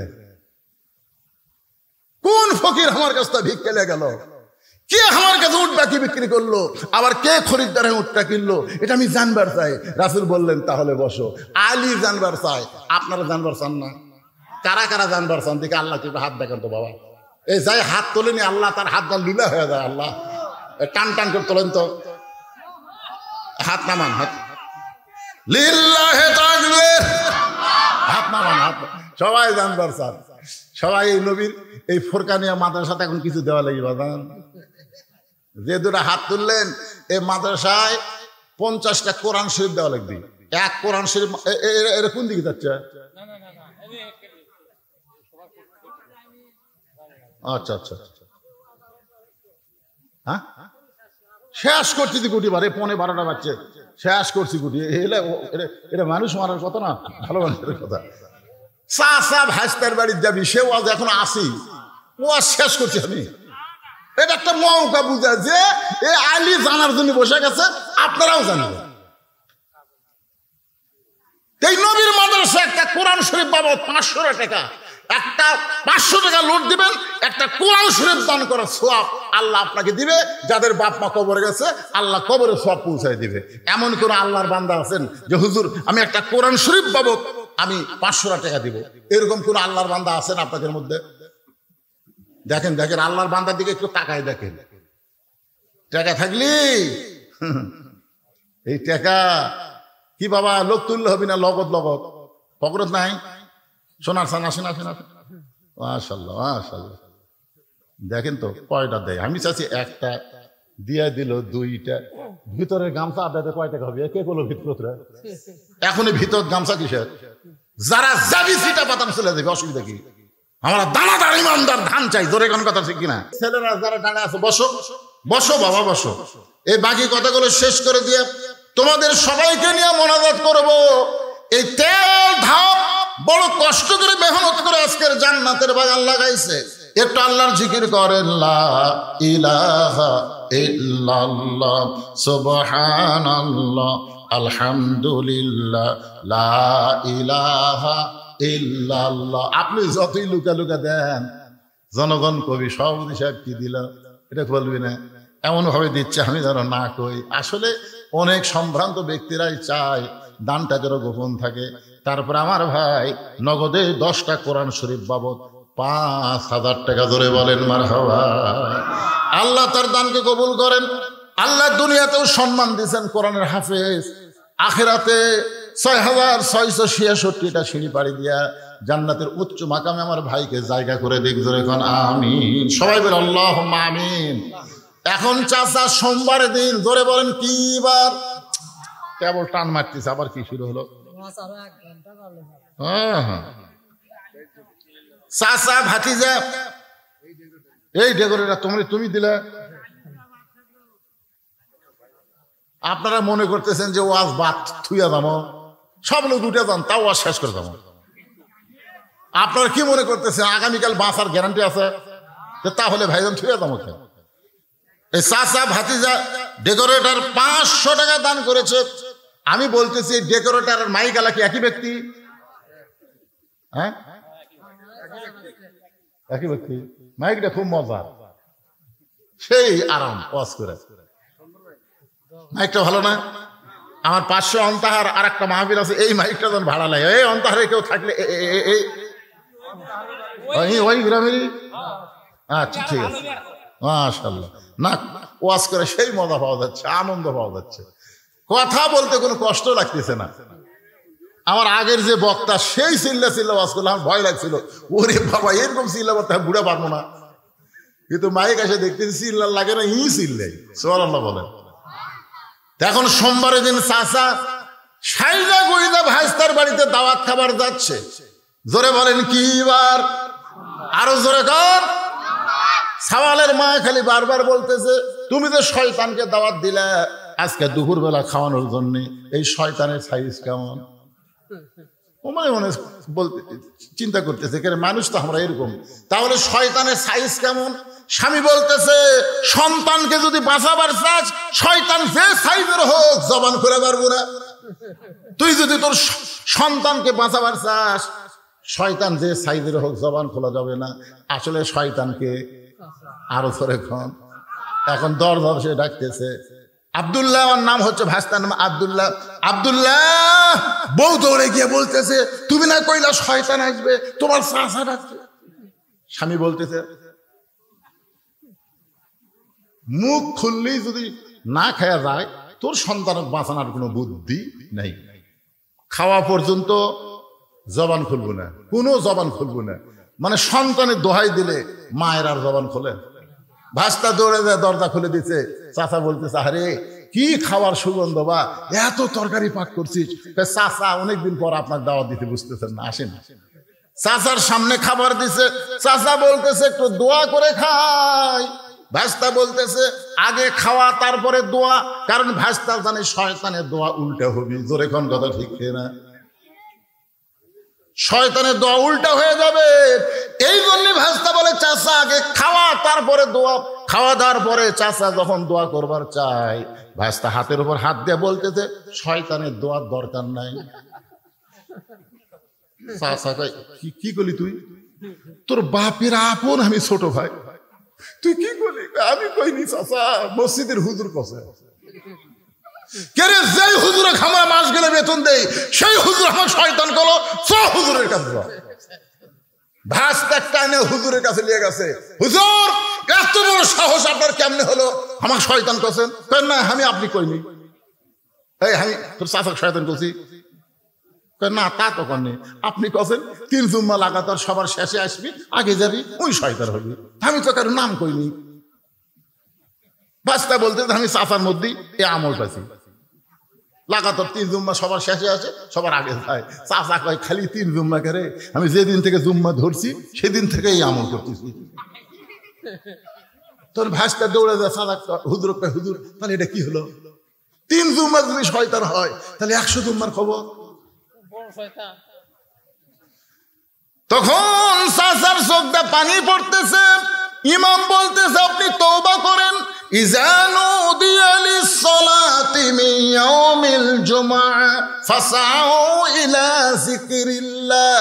আল্লাহর হুকুম হলো জুমার নামাজের আযান দেওয়ার সঙ্গে সঙ্গে দৌড়াদৌড়ি করে তোমরা মসজিদে সবার আগে চলে আসবা, একটা উট কুরবানির সওয়াব পাইবা। আজ থেকে আপনি তওবা করেন। চাচা বলতেছে তওবা করলাম, এখন থেকে সবার আগে আসবো, সবার শেষে যাব, আর কোনোদিন পরে এসে আগে যাব না। এবার ইমাম সাহেব বলতেছে তোমার মান্য তো পুরা হলো, তোমার চাচার তওবাও আল্লাহ কবুল করে নিল। আলী বলতেছে রাসূলুল্লাহ কে ওন্না কিনেছে আমি জানি না। রাসূল বলতেছেন আলী রে, পর্দানিশী নারীকে আল্লাহ এত ভালোবাসে, পর্দানিশী নারীকে আল্লাহ অত্যন্ত ভালোবাসে। আমার মায়েরা শোনেন, পর্দানিশী নারীকে আল্লাহ এত ভালোবাসে আলী।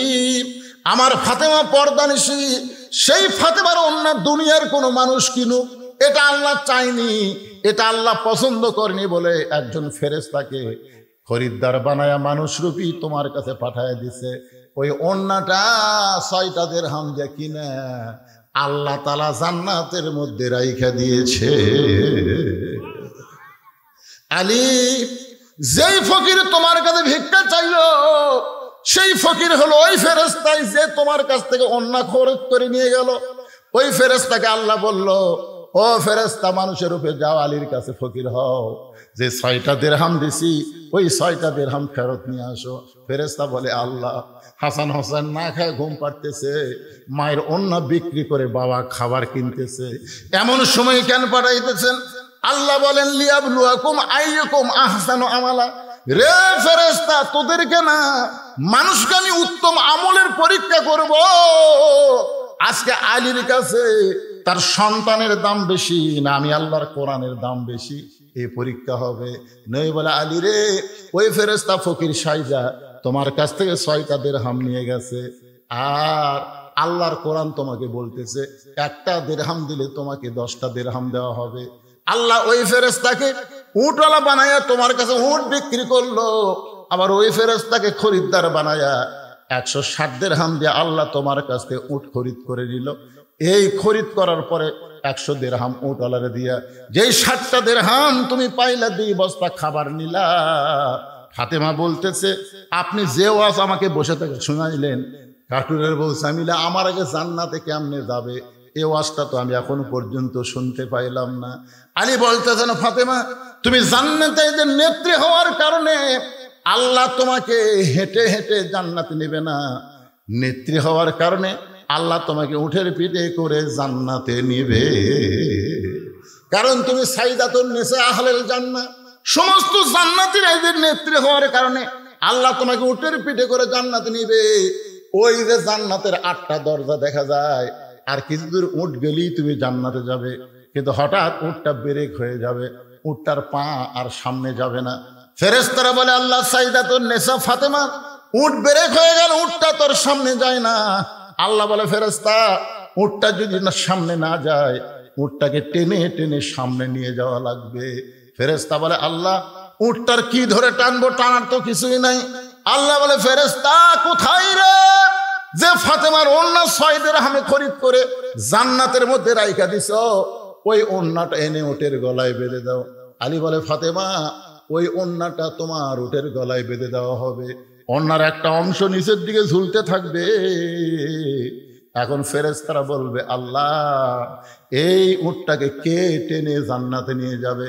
আল্লাহ ডাকতে বলবে, রে কাঠুরের বউ জামিলা, তুমি কোথায়? তোমার স্বামী সব সময় আমি আল্লাহর কাছে দোয়া করতো, আল্লাহ আমার যে বউ নবীর মেয়ে ফাতেমার জন্য দরজা খোলে না স্বামীর হুকুম ছাড়া, আমি দোয়া করি আমার বউকে সবার আগে জান্নাত দিও।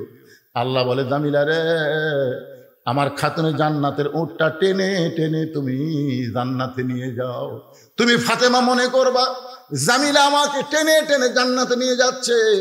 জামিলা আমার কর্মচারী হয়ে আমাকে টেনে টেনে উটটাকে জান্নাতে নিয়ে যাচ্ছে। কিন্তু আল্লাহর হিকমত হলো, উটের পিঠ থেকে তোমার পা জান্নাতে দেওয়ার আগে ওই কাঠুরার বইয়ের পা জান্নাতে আগে যাবে। সঙ্গে সঙ্গে ফাতেমা দোয়া করে, আল্লাহ যে মেয়েরা পর্দার মধ্যে থাকবে আর যে মেয়েরা স্বামীর কথা মতো চলবে, এই মেয়েদেরকে ফাতেমা জামিলার সঙ্গে জান্নাত দিও। ওয়া আমিলুস সালিহা। আমার মায়েরা, পুরুষের 1 নম্বর হলো নামাজ, আর নারীদের 1 নম্বর হলো পর্দা। 3 নম্বর বিষয় হলো তাওয়াসবিল হক। হক কথা বলতে হবে, হক পথে চলতে হবে। হক কথা বলতে আল্লামা সাঈদী 13 বছর জেলখানায় ছিল। আমরা সব সময় দোয়া করেছি, আল্লাহ কোরআনের পাখিকে তুমি সুস্থ রেখো, হায়াত দারাজ করো। এক মাহফিলে আমি দিনাজপুরে খালি বলেছিলাম আল্লামা সাঈদী, বলা মাত্রই মুখের কাছ থেকে মাইক কেড়ে নিছে। আমাকে বলতেছে আল্লামা সাঈদী কেন বললেন? সাঈদী হুজুরের নাম আমরা নিতে পারি নাই। এই হাসিনার সময় আমরা দোয়া করেছি কোরআনের পাখি, ধরে কোন কিসের পাখি? কোরআনের পাখিকে আল্লাহ তুমি হায়াত দিও, তুমি তাকে সুস্থ রেখো। আমাদের দোয়ার কারণে আল্লাহ জেলখানার মধ্যে তাকে এত সুন্দর করেছে। সে তাকে যখন হাসপাতালে নেওয়ার জন্য বের করা হলো, তিনি যে হাসি দিয়েছেন, আজ সেই হাসি প্রত্যেকটা মুমিন মুসলমানের কলিজায় আছে। ধরে কোন এত সুন্দর হাসি দিয়ে তাকে জেলখানায় নিয়ে গেল। জেলখানা নিয়ে গিয়ে তাকে হত্যা করা হলো। একটাই মাত্র কারণ হলো, বাংলাদেশের সমস্ত বক্তা মিলে যত হক কথা কছে, আল্লামা সাঈদী একাই তার চাইতে বেশি কইছে। তার কাছে হাসিনা প্রস্তাব দিছিল, আপনি যদি আমাদের দলে আসেন আপনাকে ধর্মমন্ত্রী বানানো হবে। আপনি যদি আমাদের দলে আসেন, জামাত ইসলাম ত্যাগ করেন, ইসলাম যদি ত্যাগ করেন, নরম নরম আপনি যদি সুন্নতের আলোচনা করেন, আপনাকে জেলখানা থেকে মুক্ত করা হবে। আল্লামা সাঈদী বলেছে, হকের পক্ষে থাকবো, হকের কথা বলবো। এতে যদি শাহাদতের মর্যাদা ফাঁসির দড়িতে ঝুলতে হয়, আমি তাও ঝুলবো। এটাকে বলা তাওয়াসবিল হক। এখন হকের কিছু ঠিকাদারি, এখন দেখেন তারা মাথায় পাগড়ি পরে, তারা আকিদার দোহাই দিয়ে তারা বাতিলের সঙ্গে আপোষ করতেছে। ধরে কোন কথা ঠিক কিনা? আর বলে আমরা হক্কানি আলেম। হক্কানি আলেম খালি মুখে দাবি করলে হবে না, জীবন দেওয়া লাগবে। তারপরে হকের পথ থেকে 1 চুল পরিমাণ বিচ্যুত হওয়া যাবে না। ধরে বলেন কথা ঠিক কিনা? ওয়াতাওয়াসাবিস সবর। সূরা আসরের 4 নম্বর বিষয় হলো ধৈর্য ধারণ করবা, ধৈর্য ধারণের উপদেশ দিবা। নানা রকম বিপদ আপদ মুসিবত আসবে। যে মায়ের কোনোদিন বাচ্চা হয় নাই, এবার প্রথম বাচ্চা হবে, প্রসব ব্যথার সময় তাকে ধৈর্য ধারণের উপদেশ দেওয়ার দরকার আছে না নাই? জোরে কান আছে না নাই? ওই খালি বলতেছে গলার দড়ি দেবো, বিষ খামো, মরে যাবো। দাদি নানি দৌড়া গিয়া কয়, কিসেই গলার দড়ি দিবি, কিসেই বিষ খাবি? বলে এত যন্ত্রণা সহ্য করা যায় না। ধাক্কায় ধাক্কায় ঘরের মধ্যে নিয়ে দেখো, সৎ সৎ সৎ। মায়ের পায়ের তলে সন্তানের জান্নাত, মায়ের পায়ের তলে সন্তানের জান্নাত। তাহলে প্রসব ব্যথা সহ্য করতে পারবি না তুই কেমন মা? মাকে জোর করে শোয়া দেয়, ঠান্ডা পানির মধ্যে নরম কাপড় চুবড়ায় কপালে দিয়া বলে ওয়াতাওয়াসাবিস সবর, ধৈর্য ধর, ধৈর্য ধর। যখন প্রসব ব্যথায় চিৎকার করে, তখন দাদি নানি কানে কানে বলে, রাস্তার ধারে তোর বাড়ি, তুই যদি কান্দিস গোটা পাড়া খবর হয়ে যাবে। ওই বাড়ির একটা মা ছোট জন্ম দেওয়ার সময় যে কান্দা কান্দিছে গোটা পাড়া জানিছে। দাঁতের উপর দাঁত দে, এখন প্রসব বেদনাকে হজম করার জন্য কষ্টে দাঁতের উপর দাঁত দিয়ে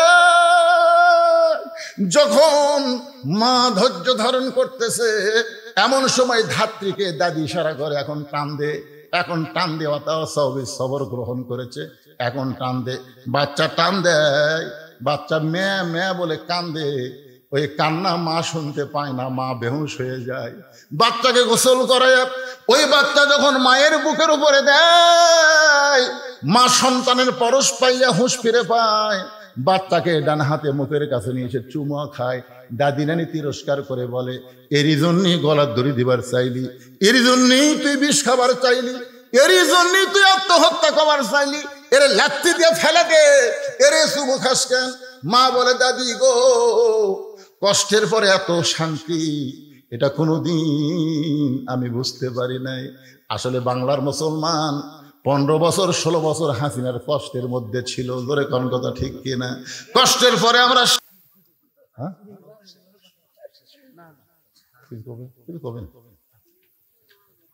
সহসভাপতি দিছে আপনাকে কয় টাকা দিছে শুননি? আর 1 মণ ধান দিবেন, এই সামনেতে আর 1 মণ ধান দিবেন। লেগালেন ধানটা 1 মণ লেগালেন, চলবে ইনশাআল্লাহ। ফরকানিয়া মাদ্রাসা চলবে, কোনো অসুবিধা নেই।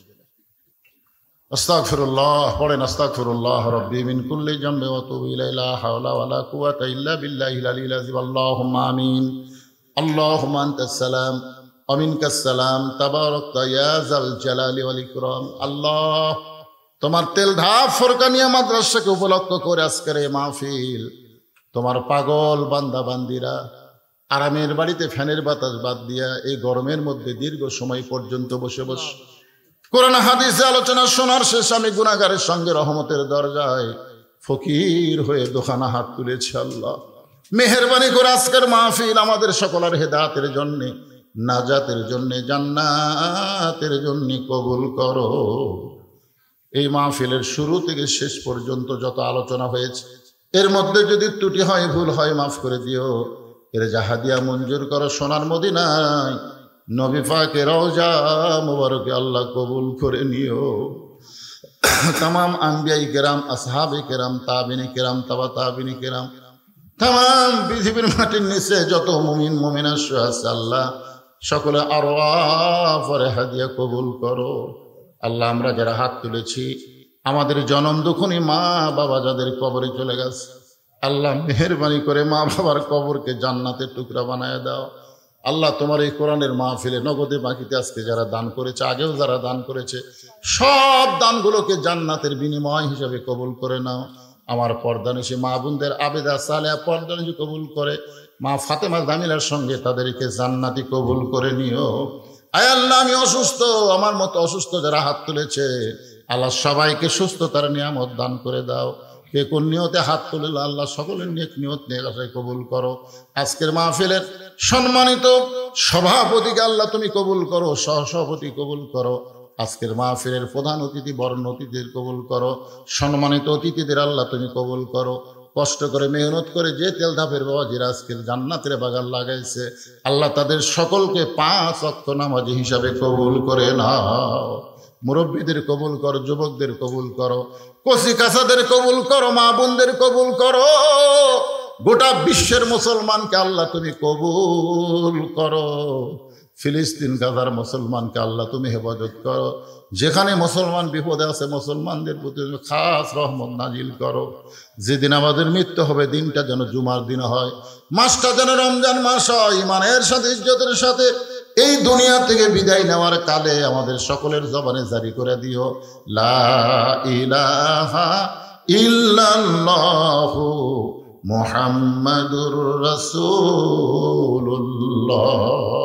সাল্লাল্লাহু আলাইহি সাল্লাম। আসসালামু আলাইকুম ওয়া রাহমাতুল্লাহি ওয়া বারাকাতুহু।